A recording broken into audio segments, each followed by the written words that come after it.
understands it. Okay, here's what I want you to recognize. How many people are buying? Let's raise those hands again. A couple dozen? We only had 2 people that had stuff to sell. What does that mean? That means there's inequity in the market. Someone wants to wholesale something and they have a deal that actually works. There are 2 or 3 dozen people in this room alone that want to buy. There's another one. So this would be a good seminar to go to learn how to wholesale, get your butt on the street, find some deals. There's a lot of us in here that would actually buy something. It's a way for you to put 5, 10 grand in your pocket in a day. Mr. Dave. Dave Alzada? Wait, just throw me in here. Right. Everybody, you guys all know we have soap meetings. There's soap are all over the place around South Texas. Our spotlighted subgroup is Dave Alzada. Now, those of you who listen to Dave Alzada, I have to give like this generic disclaimer. It's not the opinions of South Jersey real estate investors. It's more appreciate that. Now, I guess a lot of the people in here don't know me. Some of you do. Dave Alzada. I do the we have subgroup every month. It's the 4th Tuesday every month in my building in Westfield, New Jersey. You haven't been there before. And the first thing Ron said to me tonight, don't curse. You know, I just came in here, so I got to make sure I get a little wild with subgroups once in a while. Each month we do a different topic, and I try to bring a panel in of other guys and get a different perspective of what other people do besides just what I do. There's a lot of good people in here who renovate really good, fast, and run into the problems, solve everybody's problems. This month's meeting is next Tuesday in my building, and we're going to be going over historical cost estimating because I get a lot of questions on estimating. Everybody thinks it's real technical and all this stuff, and really it's just the PFA method. Anybody know what PFA means? Lump from air. That's how we estimate. Okay? Just so you all know, that's how most of us do it, believe it or not. You take the dice and you go, and you come up with a number. Nah, just kidding. We know what stuff costs in the past, so we just carry it over to all different projects. We're going to talk about that this Tuesday, and you all have an opportunity to write some cost downs. This is most of the questions that I get. What do things cost to do? And you got wholesalers who can't estimate construction. They come out with a deal and they say it's $30,000 in construction. I go there and it's $60,000. So if you want to be a wholesaler, you got to learn to estimate a little bit. So that's where we're at. I'm done. Okay, pretty good, huh? G-rated. Once in a while, yeah, that's a G-rated version right there. All right. Hey, can we buy a tape of that speech? Realizing this. In this business, and I use the word business all the time when I talk to people because this is going to be a business for you. Everybody gets into it and says, I'm going to dabble in real estate. You don't dabble. You're going to dabble, you might as well find something else to do. Sell paper chefs, sell homes, whatever they are. Sell candles. That's dabbling. Because what happens is when you do this, you have to think about this as a business. Because like Joe Fishman said, you can make $10,000 in a day by finding a good wholesale. All right? When you start treating it as a business, you got to realize that there's so many different ways of organizing yourself. Little tricks that you're going to find out about how to get easier things done. So everybody know what a VA is? A VA is a virtual assistant. You can actually have somebody work with you in Pakistan or Korea or wherever they are, I don't know. Most of them speak English. And you can get work done for $3 an hour, $2 an hour. Now, it's not very American, but you know what? You still get a lot of work done that you never done in the past. Sending out emails, doing flyers all the time, those kinds of things. And there's so many little tricks that actually I don't even know all of them. And I'm trying to keep track of them. Jeremy, who's right there, is actually going to teach us a little bit more about how to find some of those tricks and utilize them. We okay? Good. That's all right. Would you say everybody, Jeremy Ricci? Jeremy Ricci, SGI.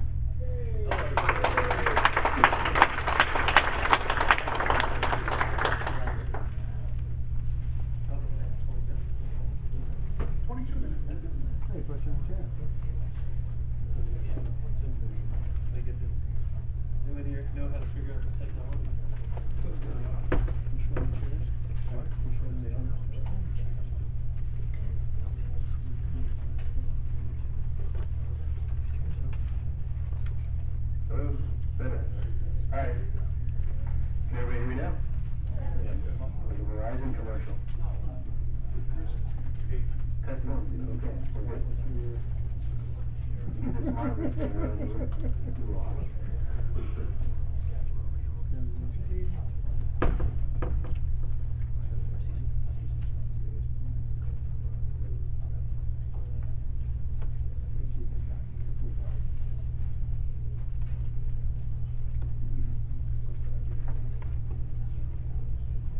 Technology guy having technical difficulties. There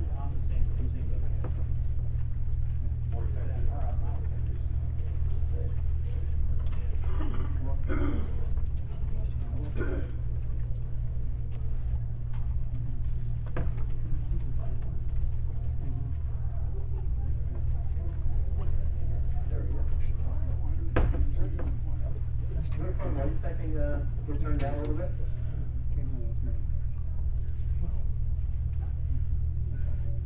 Any phone lights that can get turned down, or are they all together? Hey, Rob. What's up? I'll go out to the front desk and find it.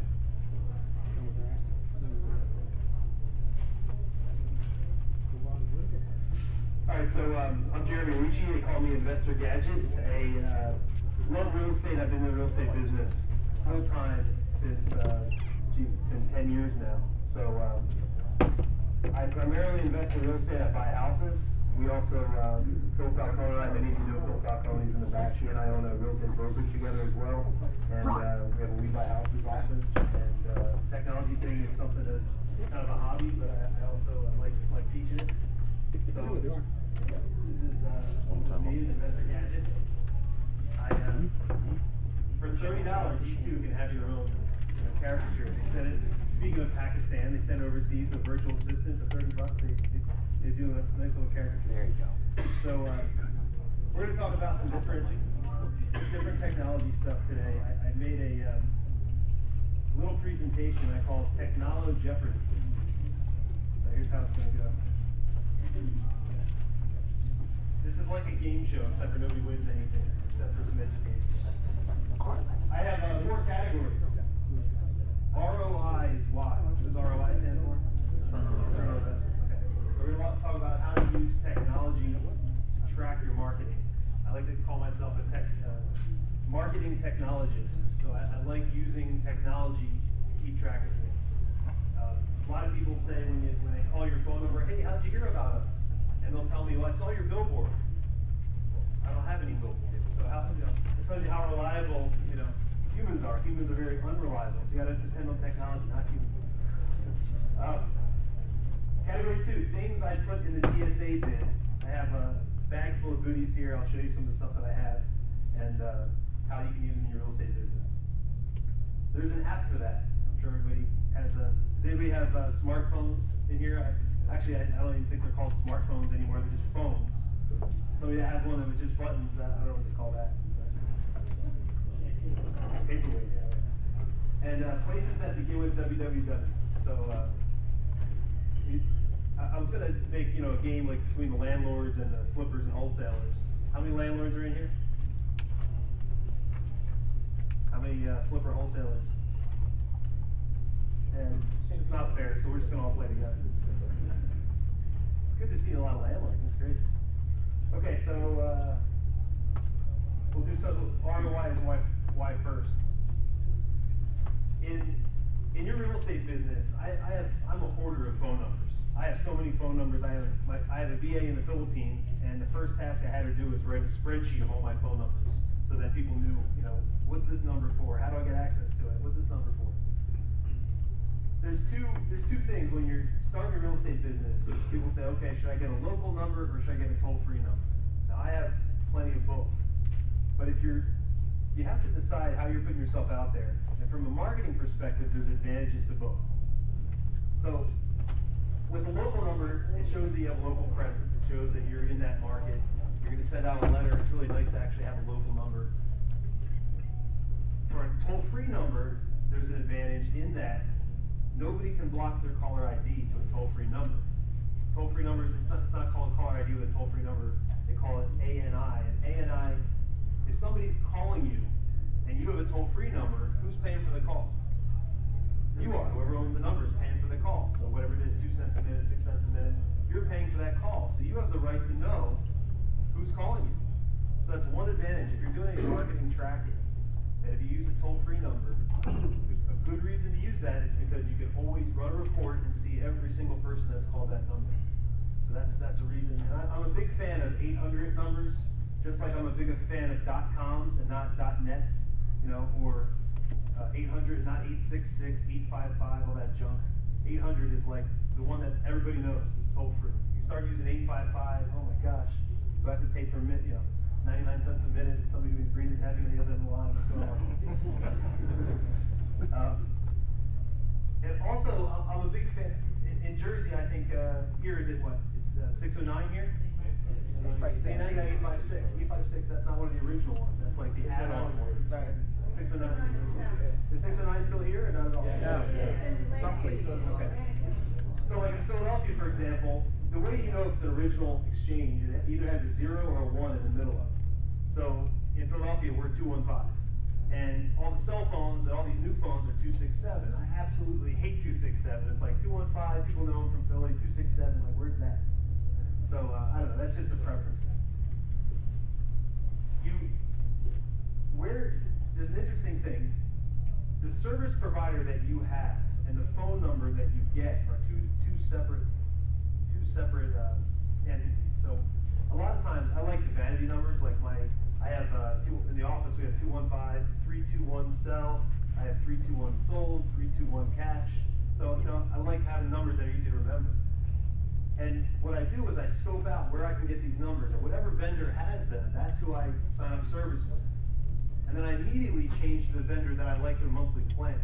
So you understand what I'm saying? So whoever has, Sprint holds a number, I'm going to sign up on Sprint, and then as soon as I get that bill, I'm switching over to whatever provider I want. So if you're looking for a good number, that's just something I recommend. Find out, dial the numbers, try out the ones. Like to me, it was like sell your house for cash, 321 cash. That was a good number to have. So I got it through Verizon, but there's no way I'm paying $60 a month for a Verizon line. I'm going to go through a carrier that's $10 a month. And as soon as Verizon got the order, they also got the transfer request saying, I'm taking the number from you, forwarding it over. So, just tip it. There's also, how many people use voice over IP? A lot of you probably have like Comcast and Verizon, they get that triple play, and you get the, voice over IP. I use voice over IP for business. I'll give you some vendors that I use for that. And then there's also a virtual number. Virtual number is just a phone number that forwards to whatever phone you want. So I probably have about 5 or 6 different phone numbers that forward to my cell phone. And the reason I do that is I can track my marketing. So I can run an ad, or I have a postcard that I send out, and that postcard has a particular phone number on it. That phone number, I know the only people that call that number are leads from that postcard that gets sent out. So I literally have individual phone numbers just for particular marketing purposes. And it just allows me to track those calls.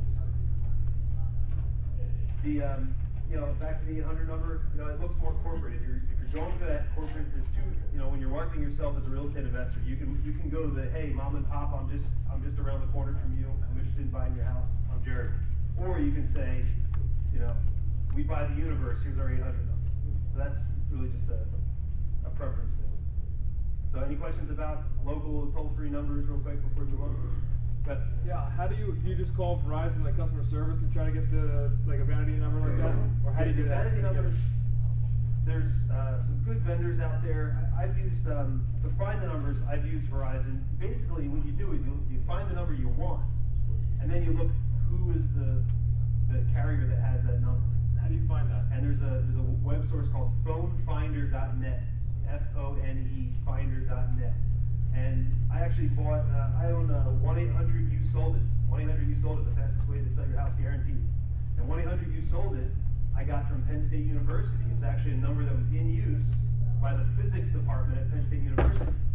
And I called the physics department, I said, I really would like your number. Could we work out a deal? And I ended up working out a deal where I paid, I paid some fees and whatnot, and got the number all transferred over, and I gave them a new phone number. But just because it is in use doesn't mean that you can't have it, right? So I just worked out a deal. I wanted the number, I got it. So if it's disconnected, it's a lot easier, because all you do is find out the carrier that has that number. If it says, this number is not in service, you find out which carrier on that phonefinder.net has that phone number. You activate with them, and then you switch to whoever you want once it's activated. Does that help? Yeah. Just call them up and say, I want this number. Call them up, say, I see you have this number available, I'd like to get it. And if Verizon has a number, they're a big holder of numbers. You're going to ask for what they call a virtual forwarding number. A virtual forwarding number, I can get a number in Keokuk, Iowa, and I don't need to have a physical address in Iowa to get that number.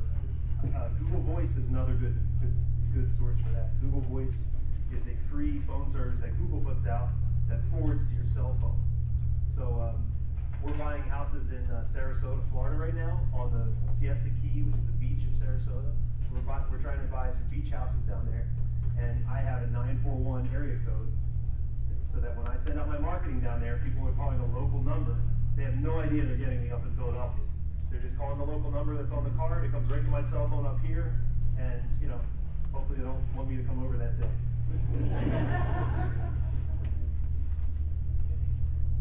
So here are some vendors, and you can write a bunch of these down if you like. If something piques your interest. I also can provide a whole list of these. I'll give you a couple ways you can get a list of these. I'll give you a whole slide deck as far as all the resources go, if you want. Throw your business card on the table, or I'll give you a way you can. Actually, let's do that now. Write down this phone number. This is a neat system.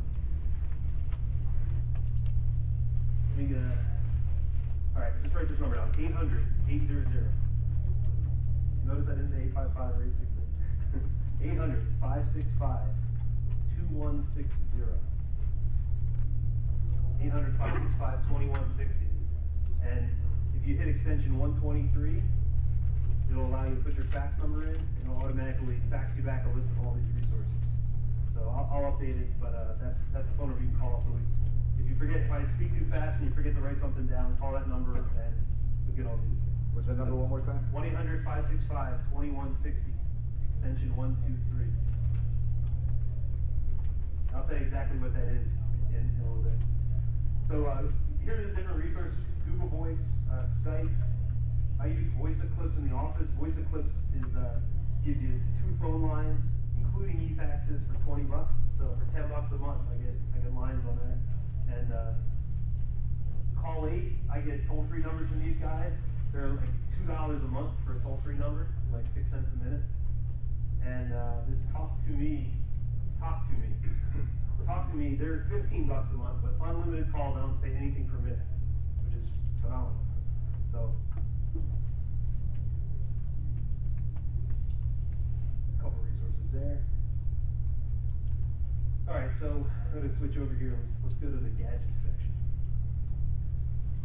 First gadget, before I even click on any of these, I brought a couple of things in the grab bag too. On my keychain, I carry with me, has anybody ever seen one of these? It's called a Square, yeah. This is a cool little device. If you notice on my laptop, it says, we accept Visa, MasterCard, American Express, and Discover. This is a great little device. You pop it in your phone, you can accept credit cards, and you pay like 2.75% every time you swipe.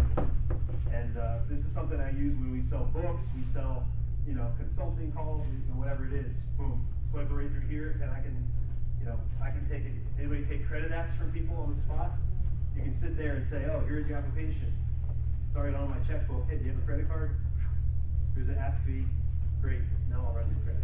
And you get paid. It goes right into your bank account, like the next one day. So, does anybody want to try it? So that's little square device. I'll keep throwing up some gadgets. What does it cost to get? Okay, the cost. These devices are free. You go to Square.com or SquareUp. I think it's SquareUp.com. They'll send you a device for free. The other thing you can do is go to Best Buy or Radio Shack, and you can buy the device for $10. Then when you go to SquareUp.com, you put in the code number, and they give you a $10 credit right in your bank account. So that you buy it up front, and then they'll reimburse you for it. Or if you want to wait to get it in the mail, you can just go to the website, and you can order as many as you want. I ordered several. I've lost several.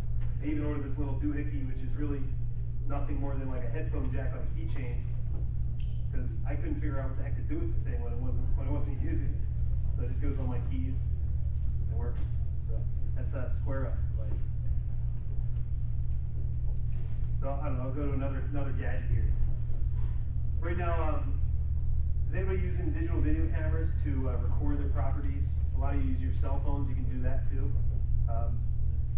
I'll tell you one of the most popular ones out there is the flip camera.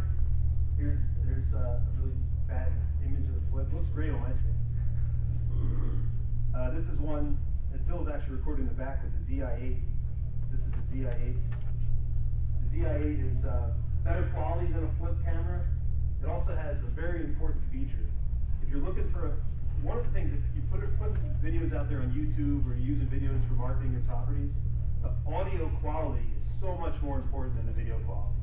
If somebody is watching your video and they get distorted sound or they get static and feedback, things like that, that's gonna, their ears will shrill and they'll just turn it off and go on to the next thing. So it's really important to get good audio quality. The thing that the flip does not have is it doesn't have an audio input jack. It doesn't have that microphone input jack. These other ones here, there's an 8-Tech that I use. The 8-Tech is, that thing's like $75 at Walmart. It's very inexpensive. $75 at Walmart, and you get a digital camera, and it actually flips. Pull it out of my little bitty bag here. The flip camera doesn't do what it says it does. It doesn't flip. So for me, it's nice to kind of have a camera that you can flip over, and I can see where I'm at on the screen. And it has a microphone input jack. So if you're buying one of these, this one I actually got for like $50. The ZI-8 costs what? $300 maybe, $250, something like that, Phil. Where do you want to add that? This was at Walmart.com. This is one that's called an 8-Tech, and I'll give you I have a link to these. Here's some of the accessories, but the link to all of these is right here, bit.ly/investorcams, investorcams, C-A-M-S. And it really has a link to all these and the accessories. So a couple of the accessories that are cool.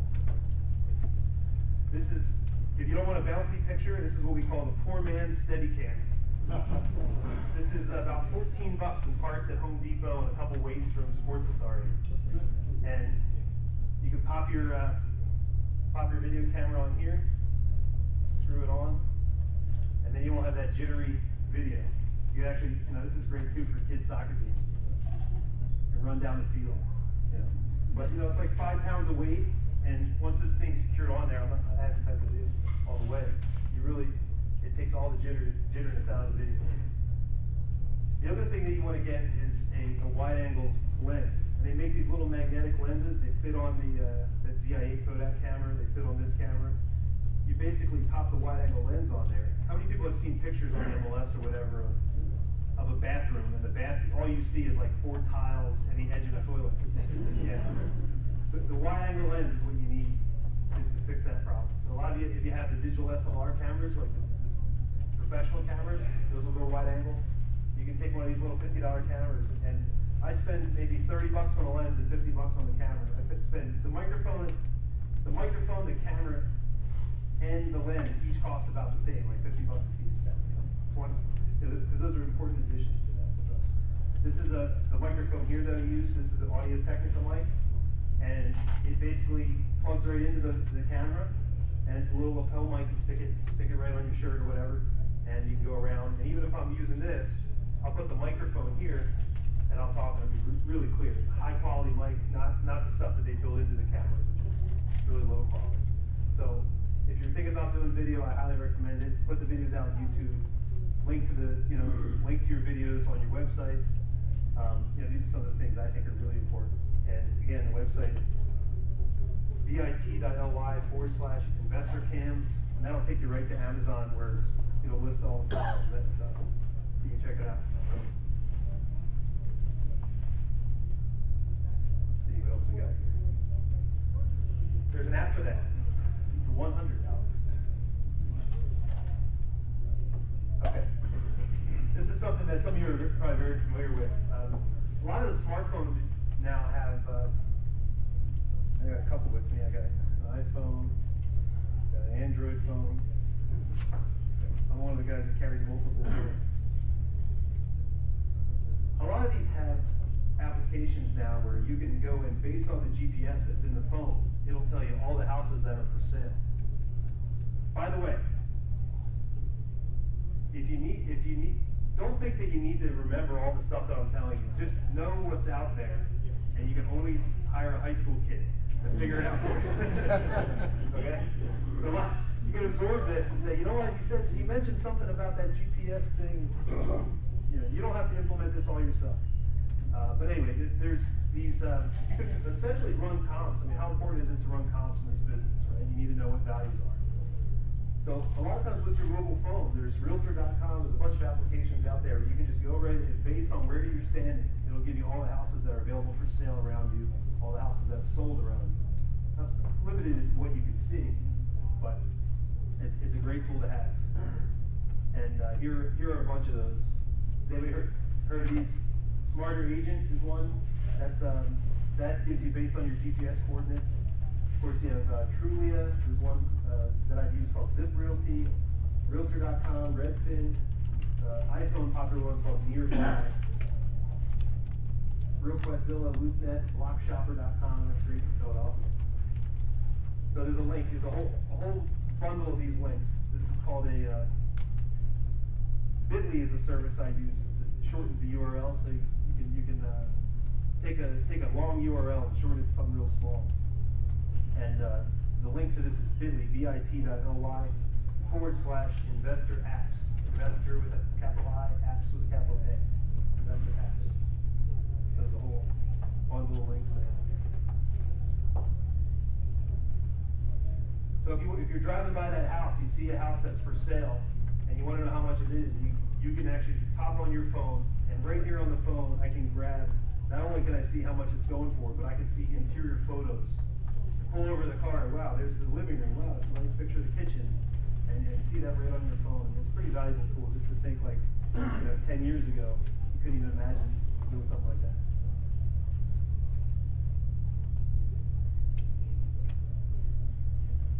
Just by show of hands, how many people in here have Android phones now? Okay, how many have the iPhone stuff? Wow. How many have like, I don't know, BlackBerry? Are there still BlackBerry users out there? Okay. Microsoft, what is that? Windows Mobile, does anybody have that? All right, Palm Pilot? Or, okay, no more Palm.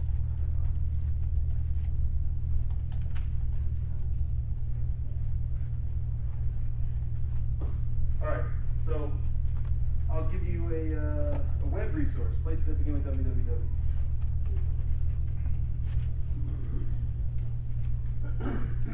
How many people here run background checks and credit reports on their tenants? How many people here have been told, unless you have 100 units, we're not talking to you, because the big providers? Okay.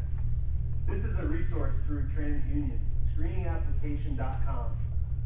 It says a mom and pop landlords can go there. The neatest thing about it is you can actually have your tenants pay for it on their website. So you can send your tenant a link to screeningapplication.com. The tenant can actually stick their credit card in, pay for the credit check, and then that credit check goes to you. So you don't have to say, hey, look, you don't even get to, at that point, I mean, they don't have to even give you their social security number. They fill it all out, you just get the results. You get the criminal background check. Let me see, I think I have a list of all the stuff. TransUnion, I think TransUnion has this for like $25, and it's an extra $5 for the actual credit report. Screening application is $20, and an extra $5. So it's $20 for a credit application. They give you their own scoring based on the credit, saying, hey, you should take them, you shouldn't. If you want to actually see their credit report, it's an extra $5. But even if it's $25, pass it on to the tenant.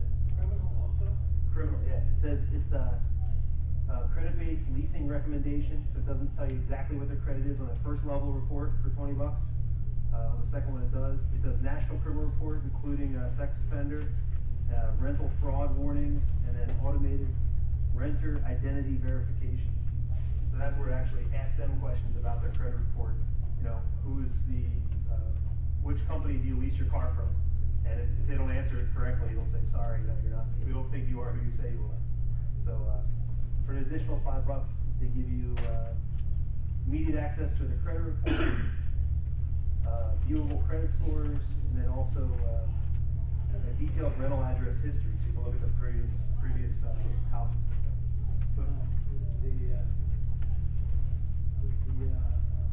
Applicant, do they see this page and do you tell them which ones to, You can actually get a login account for free, and you can email them, say, what's your email address? I'll email you a link, and it'll say, Lou has requested that you fill out a credit report. Click here to fill it out. And they'll go right onto the website through the link that you provide them, and it'll fill it out, and it'll send you the results. So they fill it out, sends you the results, they pay for it. Now you can choose to pay for it yourself too. Like you can say, who pays for it? There's a checkbox, tenant or landlord. You know, I like the top one. this is TransUnion, yeah, puts this out. It's screeningapplication.com. It's a partnership with TransUnion. Screeningapplication.com. You had a question back there? Yeah, can tenants use this for multiple landlords? And tenants use it for multiple landlords, as far as getting their own results and their own credit report. Right. I used to own a credit repair company, so I know that a tenant can usually, they can run like on annualcreditreport.com, they can get their free annual credit report, not freecreditreport.com, that's the one that says it's free but it's not. Annualcreditreport.com is the one that's the government, allows you to get. They could print it from there and give it to all the landlords, they can do that. But me as a landlord, somebody, with computers these days and printers and people get PDF, Photoshop, I've seen birth certificates that were questionable. So, you never know. But, I wouldn't trust somebody's credit reports that they're giving me, So, I just assume run it myself. But, I don't think it's going to give them an actual physical credit report that they can take to somebody else. It's not going to give them the results. I was just asking because I've had friends who are looking for places and they go, every time I go to a landlord, they're going to run our credit. They're gonna charge you go to 4 people. Yeah, I would say annualcreditreport.com is a good place to do that. It doesn't give you credit scores, but it gives you. And they can pay to run their own credit. Thank you. This is just a good resource for landlords that are mom and pop landlords that when you call the credit, when National Tenant Network or any of these companies that charge you and say, look, you don't have enough rental properties, we're not going to talk to you because our underwriting doesn't allow it. The way that they can do it is you don't actually get all the tenants' vital details. The credit company, TransUnion, gets it directly. That's what enables you to do it on a onesie-twosie basis. So that's the difference. The tenant fills out their information directly with the site and doesn't give it to you for you to then fill out. There's all sorts of like red flag policies now where you have to have, if you're a landlord, you're renting property, you're taking people's social security numbers. You have to have a documented system of what you do with the numbers, how they remain locked, how they remain shredded, what password encryption you have. And that's when the law came out with this red tape, red flag rules, identity theft rules, things like that. They started to come down on people for the small mom and pop landlords that were, and the tenant screening company said, look, we're not going to trust that you have the wherewithal to keep this information safe, so we're not going to let you run of it. So that's how this kind of all came about. Is that helpful?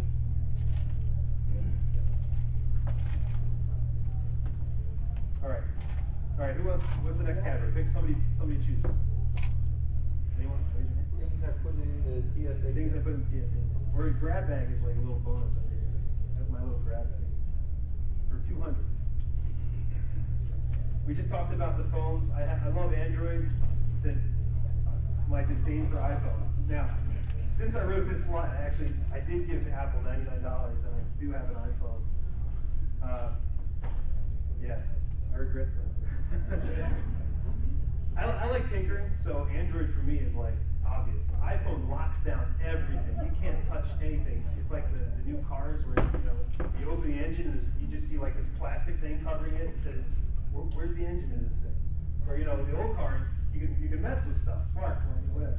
So Android for me is the thing that you can tinker with. And anything that an iPhone, anything your phone can do, mine can do better. Android, yeah. This is, what's your name? My name is pronounced Sandy. That's S-T-M-E-I. So that's Android's version of what the iPhones have, Siri, right? And it's free. So even on the old Androids that works. You don't have to get the newest, latest model. The other thing that, the thing I like about the Android phones, and some of the new ones have changed, but I go through battery life like crazy, and the iPhones they do have a longer battery life. But I actually just keep an extra battery with me. At the end of if this battery's about to die, I take the battery out, swap it out, put a new one in, close it up, and I'm back in business. And to me, I just don't want to be tethered to a car or tethered to an office, where it's just convenient for me to just have, for $5, you can get one of these batteries on Amazon. And if your battery dies in an iPhone, you actually have to just like throw it away or pay $250 to get battery replaced. It's crazy. It's crazy. I don't know.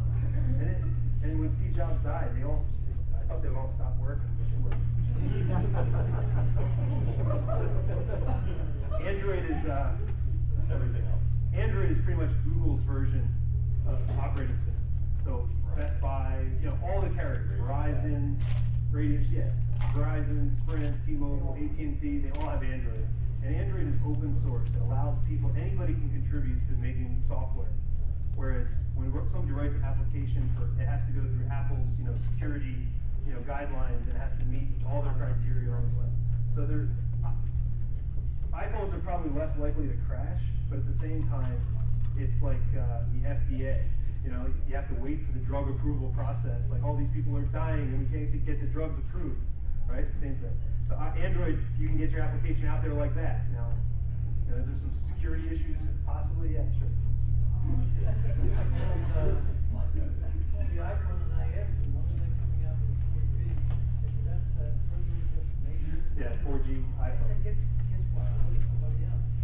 I tell you, the only reason I got the iPhone, frankly, is because we got these trucks, and we got the trucks wrapped in I Buy Houses, and the truck had like a little iPod adapter, and I figured, you know what, for $99, I'll just use the thing as an iPod and plug it in, and I can listen to music.